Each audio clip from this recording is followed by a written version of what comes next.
Oke, salam saudara. Masih semangat? Apakah di dalam hati saudara ada sukacita? Mana buktinya? Berikan senyum yang terindah untuk kanan kiri Anda. Mana senyumnya sih? Wah, luar biasa. Yen, senyumnya Yen. Senyum dong. Wah, luar biasa. Kita beri plus untuk kemuliaan Tuhan sekali lagi yang lebih meriah. Oke. Kalau tadi sudah diawali dengan pujian yang luar biasa dari kelompok paduan suara Putri Sion. Saya mau bertanya, lah Putra Sionnya kapan ini mau tampil ini ya? Kapan? Harusnya lebih semangat dong. Ada lebih banyak daripada kaum bawah, ya. Ya, Mas Robi tolong dikoordinir ya. Ada si Daniel dan sebagainya, suaranya luar biasa ini ya. Saya harap untuk kesempatan yang akan datang Putra Sion bisa tampil untuk memuliakan nama Tuhan. Amin saudara.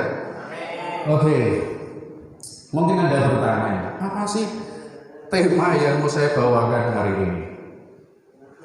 Saya mau cerita sedikit. Jujur kalau saya mendapat tugas untuk umili atau khotbah, seminggu sebelumnya saya sudah siap. Bahkan PowerPoint sudah jadi. Tapi untuk yang ini nggak tahu. Mungkin karena konsentrasi saya baru terganggu. Sampai saya kemarin pulang hari Kamis, saya belum mendapatkan inspirasi apa-apa untuk yang mau saya bawakan pada hari ini. Tapi puji Tuhan. Ya. Nggak apa-apa saudara. Jadi semangat ini ya. Saya berdoa.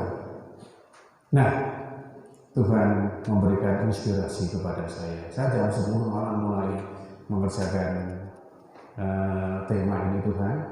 Tuhan memberikan tema kepada saya. Jadi yang saya tulis di sini temanya tentang hidup yang damai. Bukan saya yang memilih, tapi Tuhan sendiri yang memberikan ini kepada saya. Ya, saya kerjakan mulai dari jam 10 sampai jam 2 dini hari, saudara. Luar biasa. Tapi enggak apa-apa, saya ingin memberikan yang terbaik untuk Anda. Nah, mengapa saya katakan demikian? Ini masih awal-awal bulan Januari. Artinya masih belum jauh dari suasana Natal. Ya, meskipun Natal sudah berakhir tanggal masa Natal itu 6 Januari ya, diakhiri dengan Hari Raya Epifani. Hari Raya Keluarga Kudus. Nah, Tuhan Yesus mau berpesan lewat tema yang saya bawakan tentang damai, ya, bahwa damai Natal bukan hanya berhenti dalam suasana Natal saja, tapi harus kita bawa di sepanjang kehidupan kita selama hayat masih dikandung badan. Amin, saudara. Ya. Sekaligus itu bercerita bagaimana kita bisa membawakan damai di tengah orang-orang yang pasti berbeda dengan kita. Ini yang susah, saudara. Tapi mau tidak mau kita harus mencoba. Bagaimana kita bisa membawa damai di tengah orang-orang yang mungkin tidak ada harapan. Ya, hidup yang damai. Saya akan ambil subtema gejala orang yang tidak damai hidupnya. Ya, saudara mesti pernah mengalami ya, baik itu kedamaian hati maupun situasi hati ketika tidak damai. Ya, saudara bisa memberi gambaran hati yang damai itu yang bagaimana? Jika mungkin, hati yang damai itu yang bagaimana? Oh, pasrah. Tapi bukan pasrah gonggokan loh ya. Orang Jawa itu bilang pasrah itu gonggokan karo Gusti Allah. Tidak boleh.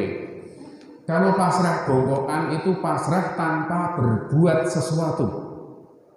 Pasrah ya nesu marah saja. Terserah Tuhan mau berbuat apa enggak. Kita sebagai orang beriman, di samping berserah kepada Tuhan, kita juga mau berusaha. Ya. Nah, setiap orang tentunya menghendaki agar hidupnya senantiasa diliputi kedamaian. Tidak ada persoalan. penuh sukacita setiap hari. Setiap hari. Tapi mungkinkah itu saudara? Mungkin enggak? Mungkin enggak? Tidak mungkin. Ya, kita akan lihat beberapa definisi damai yang mungkin sering kita artikan. Saya akan memberi dua gambaran. Damai yang diberikan oleh dunia dan damai yang diberikan oleh Yesus sendiri. Mudah-mudahan tidak salah. Saya minder sebetulnya berdiri di sini ada dua Bapak Pendeta, Pak Sugiarto dan suaminya Ibu Suci. Saya tidak layak sebetulnya di sini. Tadi Bapak saya turin naik, jangan. Mohon maaf ya kalau ada yang mungkin kurang dari saya, nanti bisa dilengkapi. Yang pertama saudara, saya akan kutip dasar dari tema yang saya pilih ini dari sabda Yesus sendiri ketika akan berpisah dengan para murid. Kita baca bersama-sama Yohanes 14 ayat 27. 1, 2, 3. Damai sejahtera kutinggalkan bagimu, damai sejahteraku kuberikan kepadamu, dan apa yang kuberikan tidak seperti yang diberikan oleh dunia kepadamu. Janganlah gelisah dan gentar hatimu. Saudara, sengaja saya hanya memilih satu ayat ini sebagai dasar untuk renungan memilih saya. Sekaligus ini menjadi bahan kuis nanti. Setelah akhir dari renungan saya, silahkan Anda bisa naik ke sini yang hafal. Sudah saya sediakan hadiah di sana. Sudah dibungkus, dihias oleh Mas Ruben, ya. Saya berharap ada yang bisa mengambil, artinya ada yang hafal ayat ini nanti, ya. Sebagai ayat nas, sebagai ayat hafalan hari ini, ya. Siap-siap langsung, wah buka-buka waktu lah ini curang lah ini. Oke, yuk kita akan lihat. Kita kemudian bertanya, sebenarnya apa sih perbedaan damai yang diberikan oleh dunia dan yang diberikan oleh Yesus? Ini harus dibedakan supaya Anda sendiri nanti bisa mengalami sekaligus membedakan. Apa sih damai yang saya alami, saya rasakan ini? Itu damai yang diberikan oleh dunia ataukah damai yang berasal dari Yesus sendiri? Supaya tahu dasarnya, kita akan lihat definisi dari beberapa istilah damai. Yang pertama, damai adalah sebuah situasi ketika kita tidak mempunyai musuh. Ini damai dari duniawi dulu. Siapa yang belum pernah punya musuh, tunjuk tangan. Dari kecil sampai sekarang. Kok tidak ada yang tunjuk tangan? Berarti sudah pernah punya musuh semua ya. Atau mungkin sampai sekarang ada yang punya musuh? Ada? Hanya masyarakat yang menjawab. Saya berharap tidak yang punya musuh ya. Ya, musuh itu apa? Mungkin orang yang tidak kita sukai, orang yang mungkin menjadi rival bagi kita, ya. Mungkin dalam hal meraih reputasi, meraih prestasi dan sebagainya. Ya, singkat kata, musuh itu orang-orang yang tidak kita sukai. Bagaimana cara menghilangkan situasi ini? Ya, dengan cara bertekuk lutut dan bekerja sama dengan kejahatan. Sekali lagi, ini gambaran damai dari dunia. Mengapa saya katakan demikian? Zaman sekarang, saudara, orang lebih mudah untuk berbuat jahat daripada kebaikan. Amin, saudara. Kalau tidak percaya, buktikan aja di luar sana. Kalau Anda mau berbuat baik, ya, selalu ada saja komentar dari orang-orang sekitar Anda. Mungkin dianggap wah, mungkin dianggap sok suci dan sebagainya. Tetapi kalau berbuat jahat, sangat banyak yang mendukung. Tidak hanya di lingkungan masyarakat, di kantor pun juga begitu, saudara. Ini membuktikan bahwa damai yang sebetulnya diciptakan atau diberikan oleh dunia itu sifatnya semu. Artinya hanya sementara. Kemudian berikutnya, damai yang kedua adalah sebuah situasi di mana kita hidup tanpa persoalan. Semua terlihat baik-baik saja, seolah-olah terlihat baik-baik saja. Mungkin enggak saudara, kita hidup di dunia ini tanpa persoalan. Mungkin enggak? Tidak mungkin. Selama kita hidup di dunia, apalagi kita menjadi pengikut Yesus, tidak akan pernah lepas dari apa yang namanya persoalan. Bahkan ketika kita mengikuti jalan Yesus, permasalahannya lebih banyak dibanding dengan orang-orang yang tidak mengikuti jalan Yesus. Tetapi itu harus menjanjikan, di balik salib, di balik persoalan yang kita alami setiap hari, kalau kita lakukan dengan sungguh-sungguh, dengan ikhlas, Tuhan Yesus akan memberikan kebahagiaan yang sejati. Ya, bagaimana caranya? Dengan menutup mata dan telinga terhadap situasi di luar diri kita, alias cuek atau masa bodoh, seperti di iklan. Yang penting happy. Nah, kalau di sini ini sudah mengarah kepada sifat egoisme, hanya mementingkan diri sendiri. Orang lain saya nggak mau tahu, yang penting saya happy. Apapun yang dilakukan hanya untuk memperjuangkan kebahagiaan diri sendiri. Nah, itu gambaran kebahagiaan dari dunia atau kedamaian dunia. Satu lagi saudara, damai. Situasi ketika kita tidak memiliki beban di dalam hidup kita. Beban bisa saya artikan dengan tanggung jawab. Bisa nggak kita lepas dari tanggung jawab kita? Nggak mungkin bisa. Semua orang punya tanggung jawab. Baik itu anak, baik orang tua, semua punya tanggung jawab. Ya. Kalaupun mungkin kita bisa lari dari tanggung jawab kita mau lari kemana saudara? Kita mau lari kemana? Ya mungkin hanya sebentar, tapi kita harus kembali lagi pada dunia kita, pada komunitas kita. Tidak mungkin kita bisa lari dari kenyataan, menghindari beban atau tanggung jawab kita. Ya. Itu beberapa gambaran damai yang diberikan oleh dunia. Sekarang saya mau tanya, apakah Anda mengalami damai yang seperti ini? Seperti yang tadi saya berikan contoh di sana? Iya. Nggak ada yang jawab. Atau ragu-ragu? Saya belum tahu ini damai yang diberikan oleh dunia atau dari Yesus, saya belum tahu. Ya. Oke, karena saya belum memberikan perbandingan dengan apa itu damai yang diberikan oleh Yesus. Kita lanjutkan saudara. Gambaran damai yang diberikan dunia itu semakin menuntun manusia untuk apa? Yang pertama, mencintai kegelapan. Apa artinya kegelapan di sini kira-kira? Wah, apalagi Dimas, hal-hal yang buruk, Mas Christian. Oh, disko. Ini cerita pengalaman ini. Senangannya disko ya ini. Kita tinggalkan yang seperti itu. Kegelapan itu pendek kata, segala sikap perbuatan yang jauh dari Tuhan. Ya, Anda sudah menyebutkan pengalaman hidup Anda tadi satu persatu ya. Itu pengalaman masa lalu.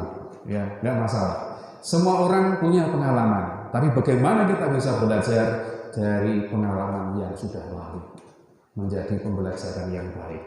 Ya, kata orang, pengalaman adalah guru yang paling baik. Experience is a good teacher. Ya, betul ya. Yang kedua, menjadi semakin pasif. Pasif itu antonim dari aktif. Kalau pasif itu tidak berbuat apa-apa, tidak peduli dengan keadaan lingkungan sekitar. Cuek, betul ya. Mau lingkungan saya seperti apa, saya tidak ambil pusing, terserah urusan mereka masing-masing. Kira-kira seperti itu. Yang ketiga, menjadi semakin tidak manusiawi. Orang semakin kehilangan rasa simpati dan empati. Bedanya apa Bang?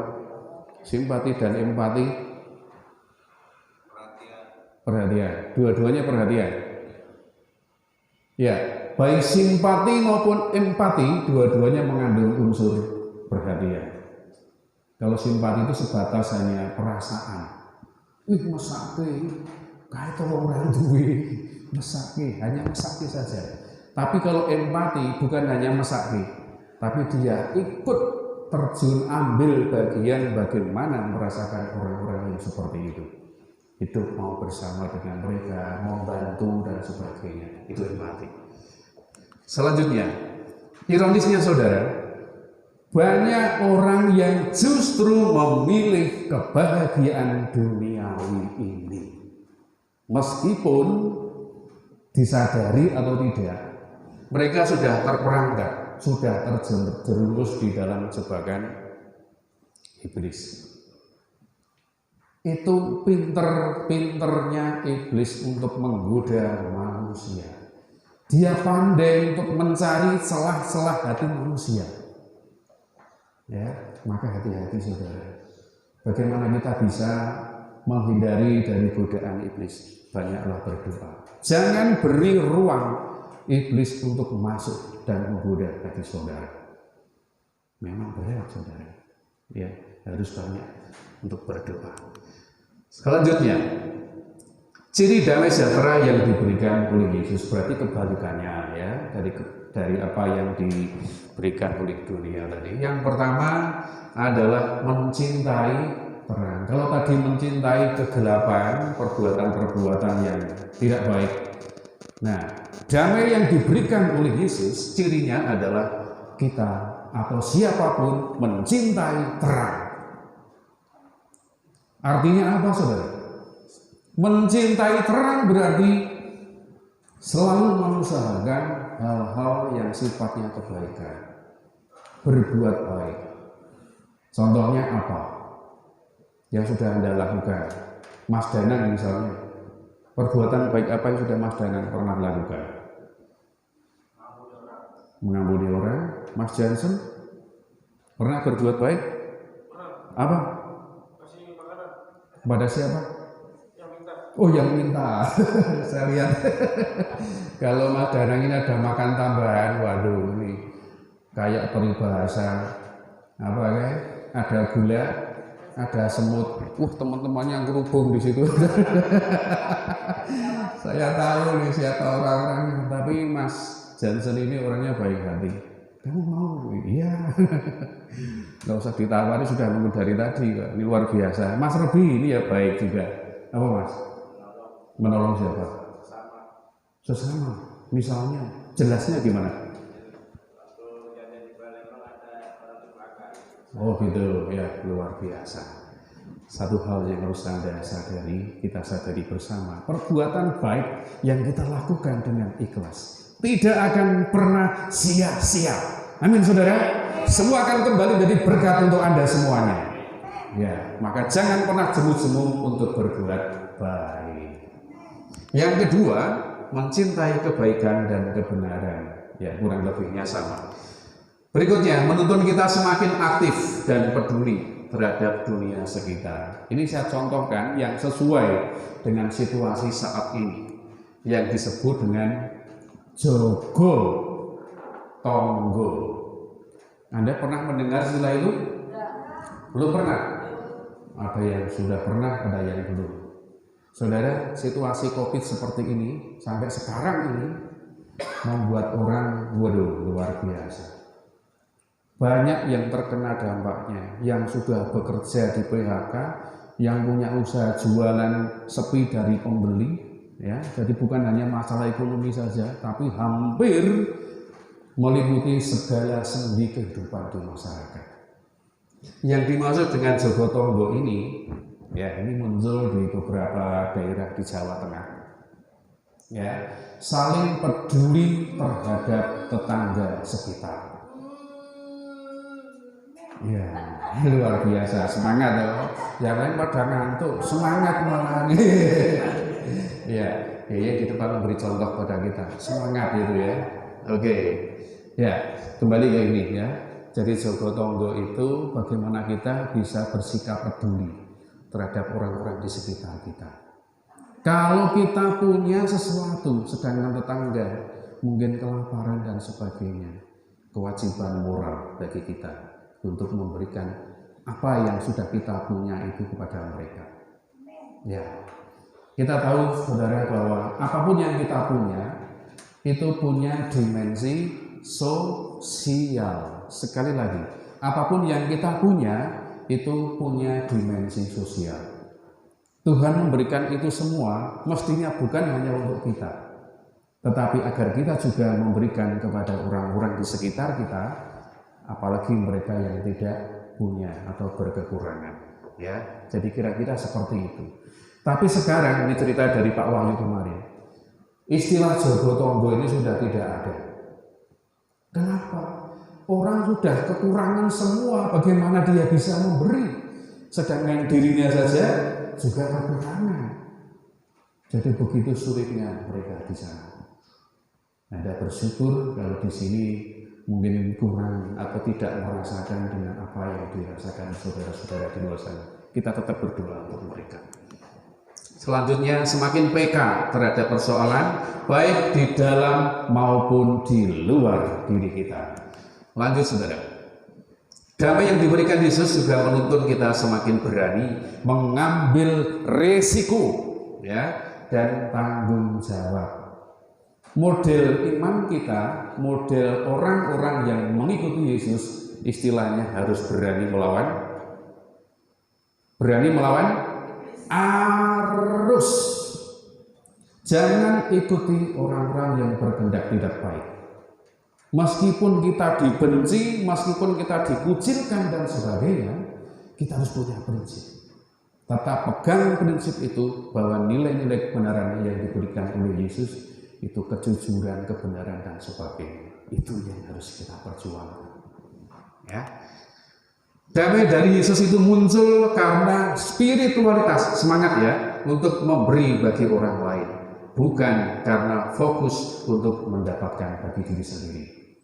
Ya, jadi berat memang saudara, kita dituntut untuk banyak memberi. Persoalannya adalah, lah kalau kita nggak punya bagaimana? Ingat saudara, pemberian itu tidak selalu harus berupa benda. Pemberian tidak selalu harus berupa harta. Lalu berupa apa? Iya, doa. Doa juga bisa. Kekuatan doa itu luar biasa. Apalagi, saudara, kecuali doa. Perhatian luar biasa, jiwa hebat. Apalagi doa, perhatian, apalagi yang bisa kita saudarakan untuk saudara, kita berikan untuk saudara-saudara di luar sana. Apalagi doa, perhatian, apalagi ya melayani, ya tentunya memberikan sesuatu sesuai dengan talenta kita, memberikan support, semangat itu sudah luar biasa, saudara. Ya, lanjut. Ini risiko. Ini tidak enaknya, saudara. Risiko yang muncul dan nanti kita alami adalah satu, memiliki banyak musuh. Ya, inilah susahnya berbuat baik pada masa sekarang ini. Wong berbuat baik malah dimusuhi, saudara. Ini risiko ya menjadi pengikut Yesus. Yang kedua, sering direpoti orang lain, apalagi punya fasilitas. Ya, di desa saya itu belum banyak yang punya mobil. Kalau ada tetangga yang sakit, yang punya mobil, apalagi wonge entrengan, selalu jadi jujukan. Minta tolong Pak itu ya, wah itu orangnya baik. Kebetulan ya pengikut Yesus juga. Sok direpoti jadi jujukan. Sering dicurangi oleh orang lain. Saya pernah mengalami ini ketika anak saya masih sekolah di seminari Palembang sana. Suatu saat saya mendapat WA tentang promo tiket pesawat yang biasanya sekitar 1 juta sekian, itu hanya 700.000. Saya tidak berpikir panjang, langsung saya ngebel, Lalu saya pesan tiket itu. Ya. Dalam hati saya tidak terbesit sedikit pun orang akan berbuat curang. Karena apa? Saya tidak pernah untuk berbuat seperti itu, saudara. Inilah kadang-kadang risiko orang baik. Kadang-kadang mudah tertipu karena apa? Dia membayangkan orang lain itu seperti dirinya. Saya baru tahu tertipu ketika saya mengklaimkan tiket ini ke bandara. Pak, ini Bapak ditipu, loh kok bisa? Wong ini sudah jelas ada nomor kursi dan sebagainya. Iya, tapi ini tidak sah. Waduh. Ya, satu saat akan seperti itu, saudara. Kemudian mengorbankan kesenangan dan juga kehilangan mimpi-mimpi indah. Kadang-kadang kita harus mengorbankan keinginan-keinginan atau kesenangan untuk orang lain. Contoh kecil saja. Ya.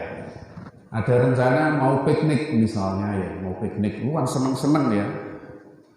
Tiba-tiba ada tetangga yang meninggal. Apa yang Anda lakukan? Nah, Anda sudah mungkin merencanakan piknik itu sudah lama. Ya, sudah lama. Tapi ketika saudara atau mungkin tetangga saudara meninggal, apakah juga akan tetap untuk melakukan atau melaksanakan piknik itu? Tentu tidak. Ya, kita tentu datang ke sana. Mungkin kalau situasinya memungkinkan, okelah, kita bisa. Ini salah satu contoh. Ya. Selanjutnya saudara, apa yang kita dapatkan? Nah, tadi saya katakan perbuatan baik yang dilakukan dengan ikhlas tidak pernah sia-sia. Kita akan mendapatkan apa dari Yesus? Ada kepuasan batin karena kita menjadi seperti Yesus, yaitu memberi daripada menerima. Saya mau tanya sekarang, apa yang sudah Tuhan Yesus berikan kepada para murid dan juga kepada kita semua? Nyawa. Tuhan Yesus memberikan seluruh kehidupannya untuk para murid dan juga untuk orang-orang, termasuk orang-orang yang memusuhi Yesus. Bahkan Yesus juga memberikan nyawanya kepada kita. Ini ajaran pengorbanan yang luar biasa, saudara, agar kita bisa dan mau memberi kepada orang lain. Selain itu, ada kedamaian. Seperti ini tidak akan bisa hilang hidup kita meskipun oleh kematian sekalipun. Ya, orang tentu lebih ingin hidupnya damai, senang daripada sebaliknya. Kalau Anda disuruh memilih hidup senang atau hidup sengsara, lebih pilih mana? Hidup senang. Ya. Semakin kita memberi, maka hidup kita semakin terasa ringan. Ya. Sebaliknya jika kita menuntut mendapatkan, maka hidup kita semakin berat. Ya. Jadi dari beberapa yang saya tayangkan ini, sedikit saya bisa menyimpulkan bahwa sedikit apapun, ya, kalau kita bisa memberi, apalagi yang sifatnya bisa meringankan penderitaan orang lain, itu luar biasa. Ya, sekali lagi, kalau kita tidak punya harta, tidak punya uang, bagaimana? Apapun bisa kita berikan, saudara. Bahkan senyum pun bisa menghibur mereka. Itu satu tindakan yang luar biasa. Jangan pelit memberikan senyum, saudara. Tadi saya perhatikan ketika pujian, ya, Mas Oka mengajak semua berdiri. Wah, ada yang menaik dengan semangat. Tapi ada juga yang cemberut, saudara.